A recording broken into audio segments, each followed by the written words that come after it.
आज आज हम जिस विषय पर बात करने वाले हैं वो हम सबके जीवन से बहुत गहराई से जुड़ा हुआ है। बिल्कुल। अक्सर जब हम अपनी जिंदगी को बेहतर बनाने की बात करते हैं ना, तो हमारा पूरा ध्यान कुछ नया सीखने या कोई नई आदत जोड़ने पर होता है। हाँ, कुछ नया हासिल करने पर। सही कहा। हमें लगता है कि अगर हम सुबह जल्दी उठने लगे हैं या कोई नई स्किल सीख लें तो जीवन में बस शांति आ जाएगी। मतलब एक चेकलिस्ट टिक करने जैसी बात हो गई। बिल्कुल। लेकिन आज हमारे पास जो स्रोत हैं, जो नोट्स हैं, वे एक बहुत ही प्रसिद्ध किताब द पावर ऑफ नाउ पर आधारित हैं। इसे एकहार्ट टोल ने लिखा है। बहुत ही शानदार किताब है ये। हाँ, और इस चर्चा का मिशन बिल्कुल अलग है। इसका उद्देश्य ये समझना है कि सच्ची शांति कुछ नया जोड़ने से नहीं, बल्कि जो अनावश्यक है, मेरा मतलब है जो व्यर्थ है, उसे पूरी तरह से छोड़ देने से मिलती है। जो चीज काम की नहीं है उसे जाने देना। एग्जैक्टली। अगर हम ध्यान से देखें तो हमारा दिमाग हमेशा एक टाइम मशीन की तरह काम करता रहता है। या तो वो अतीत की किसी पुरानी घटना में भटकता रहता है या फिर भविष्य की चिंताओं में उलझा रहता है। सच कहा, वर्तमान में तो हम रुकते ही नहीं। वही तो। इन दोनों के बीच जो वर्तमान पल है वो बस चुपचाप हमारे हाथों से निकल जाता है।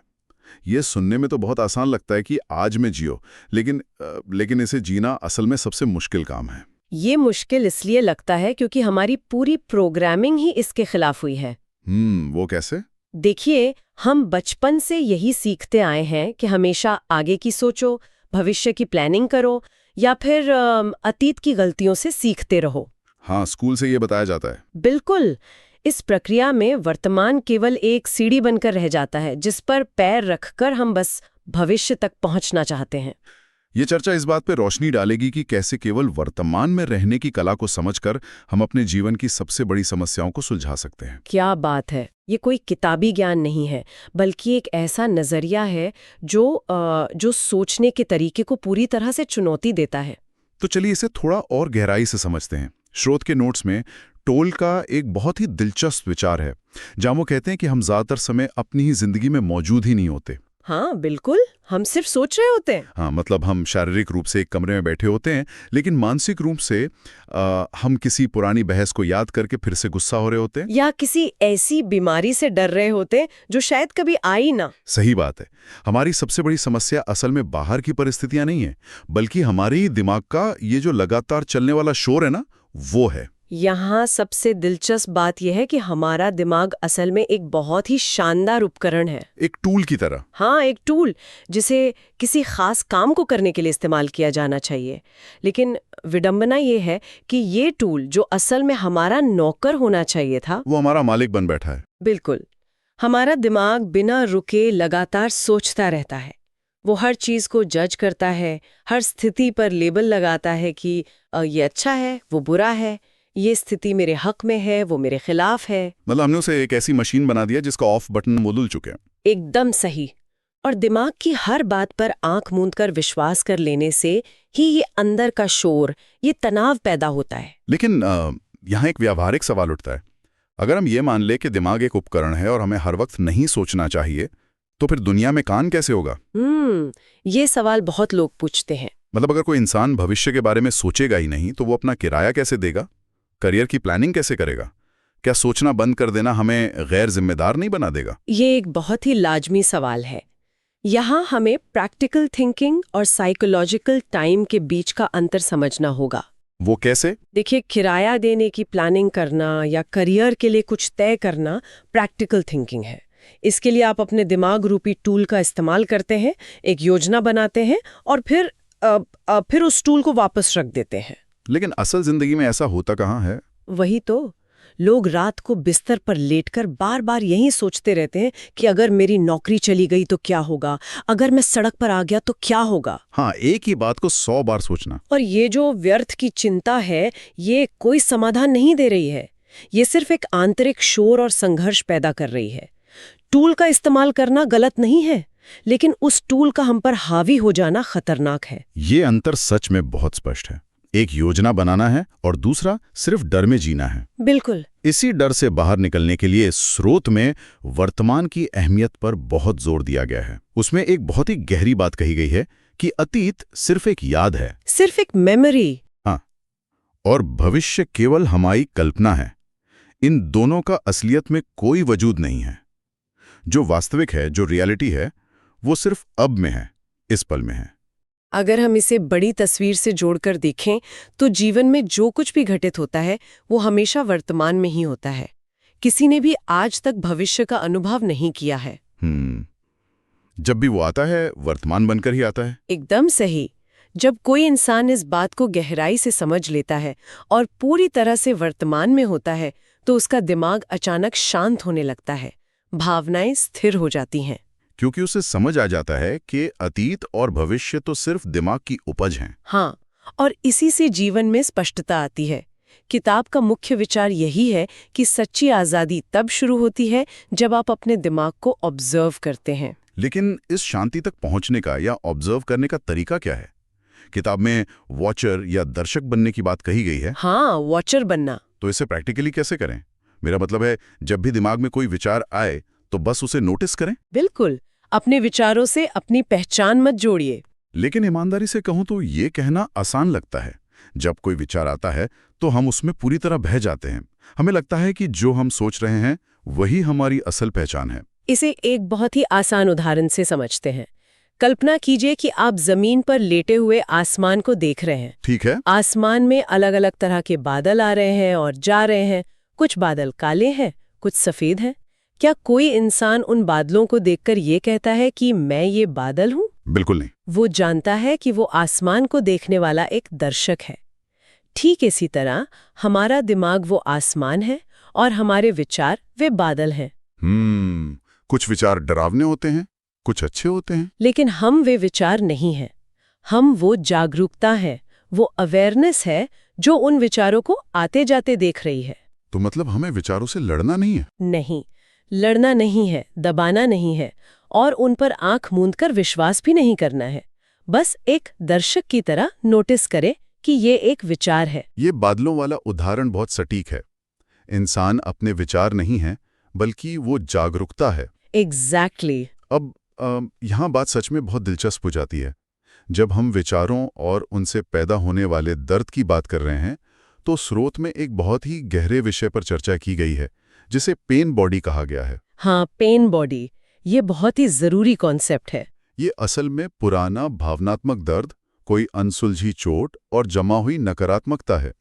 ये ऐसा विषय है जो ये समझाता है कि क्यों कई बार लोग छोटी छोटी बातों पर बहुत भयंकर तरीके से ओवर रिएक्ट करते हैं। पेन बॉडी को समझना हमारे अपने व्यवहार को समझने की सबसे बड़ी कुंजी है।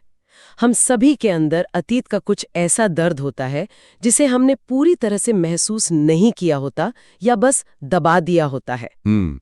वो दबा हुआ दर्द हमारे अंदर एक ऊर्जा के रूप में रहता है और जब भी जीवन में कोई ट्रिगर मिलता है तो ये पेन बॉडी एक्टिवेट हो जाती है। इसे रोजमर्रा की जिंदगी से जोड़कर देखते हैं। मान लीजिए कोई इंसान ट्रैफिक में गाड़ी चला रहा है और किसी ने उसे अचानक से ओवरटेक कर लिया या कट मार दिया। हाँ, बहुत आम बात है। एक सामान्य प्रतिक्रिया ये होगी कि इंसान थोड़ा ब्रेक लगाए और आगे बढ़ जाए। लेकिन अक्सर हम देखते हैं कि लोग इस बात पर आपे से बाहर हो जाते हैं, गालियां देने लगते हैं, पीछा करते हैं। उनका दुख और गुस्सा अचानक से बढ़ जाता है। क्योंकि वो जो भयानक गुस्सा था वो उस पल का था ही नहीं। तो वो ट्रैफिक की घटना सिर्फ एक ट्रिगर थी। बिल्कुल, उस ट्रिगर ने उस इंसान के अंदर सोई हुई पेन बॉडी को जगा दिया। जब वो एक्टिवेट होती है तो वो इंसान के दिमाग पर कब्जा कर लेती है और उस इंसान को लगता है कि वो खुद गुस्सा कर रहा है, जबकि असल में वो अपने पुराने दर्द के प्रभाव में जी रहा होता है। हाँ, टोल के अनुसार पेन बॉडी सिर्फ जागरूकता से ही खत्म होती है। मतलब अगर हम उसे ऑब्जर्व कर लें। हाँ, उसे ऑब्जर्व करते ही उसकी ताकत कम हो जाती है।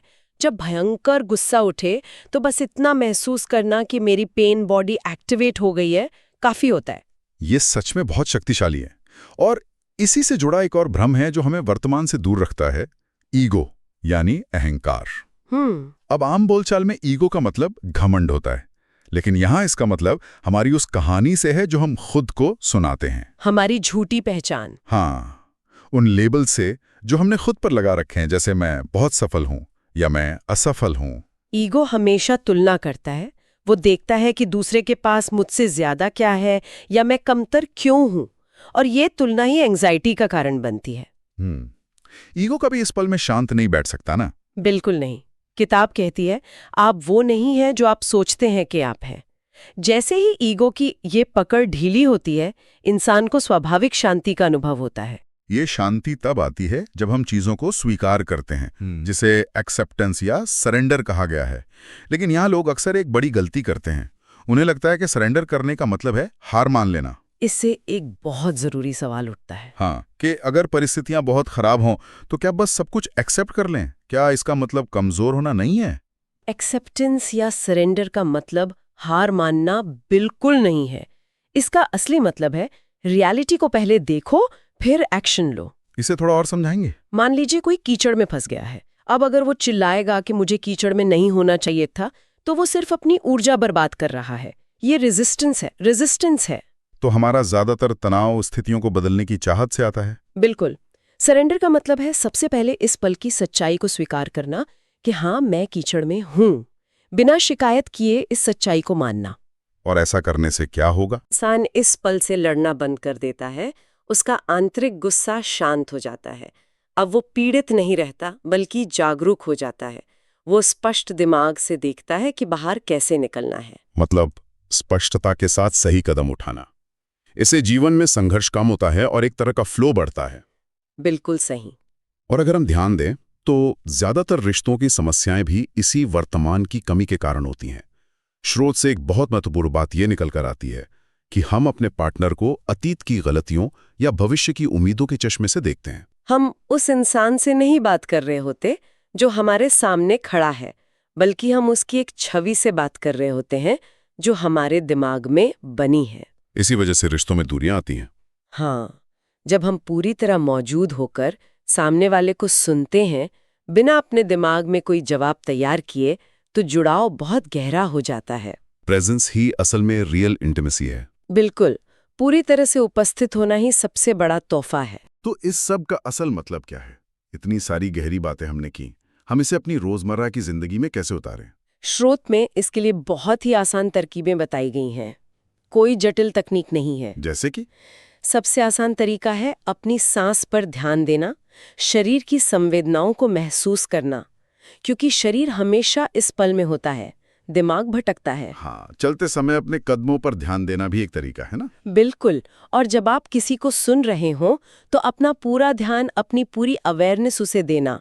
ये छोटी छोटी आदतें दिमाग के शोर को कम कर देती हैं। ये सच में बहुत ही व्यवहारिक तरीके हैं।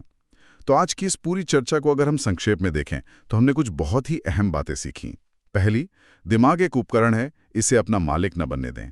दूसरी बात, वर्तमान ही एकमात्र वास्तविकता है, इसलिए वॉचर बनकर अपने विचारों को बस ऑब्जर्व करें। तीसरी, जागरूकता से पेन बॉडी और ईगो की पकड़ कमजोर होती है। चौथी बात, वर्तमान पल को स्वीकार करना और सरेंडर करना हार मानना नहीं है, बल्कि स्पष्टता के साथ सही कदम उठाना है। और पांचवी बात, पूरी तरह से मौजूद रहना, यानी प्रेजेंस ही हमारे रिश्तों को सुधारता है और हमें आंतरिक शांति देता है। बिल्कुल। अगर इस किताब का असली संदेश देखा जाए तो वो यही है कि अनावश्यक चीजों और दिमाग के शोर को गिरने दें। जो असली है वो अपने आप सामने आ जाएगा। अंत में मैं लोगों के लिए एक छोटा सा प्रयोग छोड़ना चाहूंगी। जरूर। अगर आपका दिमाग बहुत शोर करता है तो और जवाब मत ढूंढिए, शांति को भी एक नया अचीवमेंट मत बनाइए, बस थोड़ी प्रेजेंस लाइए, एक गहरी सांस लें और सिर्फ इस पल को महसूस करें। यही जिंदगी है और यही सच्ची शांति है। बहुत ही गहरी बात। हमें बस इस पल में मौजूद रहना है। आज की इस चर्चा में शामिल होने के लिए और अपना समय देने के लिए आप सभी का बहुत बहुत धन्यवाद। मेरी ओर से भी आप सभी का बहुत बहुत धन्यवाद। इस पल की ताकत को पहचानें।